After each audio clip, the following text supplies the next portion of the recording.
Rodri is the star man of the moment, and right now Real Madrid look like this. They have pulled out from the deal, from the race to actually sign Rodri.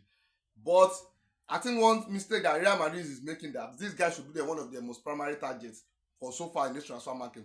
If you consider, if you look at Rodri and Tchouaméni together, if you look at their ball playing style, the ball playing pattern, Rodri is more or less like a person that can actually hold that midfield more stable than Tchouaméni. It's not as if Tchouaméni is not good, he's a very good player, but if you look at it, Rodri can actually control that midfield more than Tchouaméni. And should in case they are playing a team like Barcelona, they know how to hold, they know how to hold that midfield. They know that they have a one person that actually blocks all those tackles, all those passes. Then they will be able to control the tempo of the game.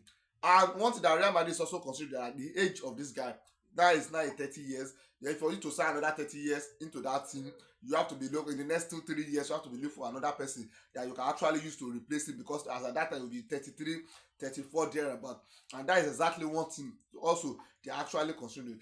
But on the other side also, for Barcelona, it's a very good signing for them.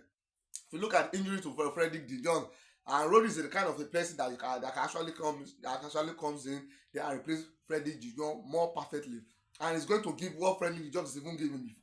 So he's the kind of guy that they need. Imagine you have a Pedri, Rodri, and Dani Olmo in that midfield. They control the midfield. There's nothing you can do. They dominate the midfield. You can see the way how they operate at the World Cup. So if you are looking down for that midfield that can actually stress you, these three players will be what? Will be one midfield that can actually stress you. Then whenever they are playing actually like Real Madrid team, Madrid will find it very difficult to break that team, because now you have Rodri in that team. They know how to block all those passes and everything. They know how to compose the game down. It's going to give them more fluidity in that team, and that's why Barcelona are actually going right now. I already agreed a personal terms with Rodri.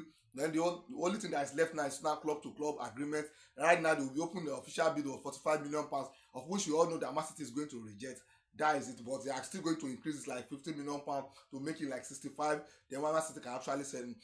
But it's a very good deal for Barcelona. For the two of them, whosoever that actually signed this guy, so it's a good deal for two of them, because two of them actually need it. But one need it more than the other, and the one that actually need it more is what? Is Real Madrid. Forget the fact. Tchouaméni, Camavinga, you cannot compare these two to what? To Rodri. What Rodri is going to give you in that midfield, Tchouaméni and Camavinga cannot give you, and it's going to allow most those strikers, Kylian Mbappe, Vinicius, and let's say Diamonde, it's going to allow them to actually operate freely in that attack. But right now they have to draw back, come and collect balls and the rest. So let's see what is going. It's a very good deal. It's a very good deal, and it's also a Spanish player, so he would love to go back home and play for one of the two biggest Spanish teams, and that's exactly what Rodri is trying to do. We all know he has already achieved everything at Premier League, has conquered up, no more Pep Guardiola, and that is exactly what we are just saying. So whoever signed Rodri is a good signing for two of them.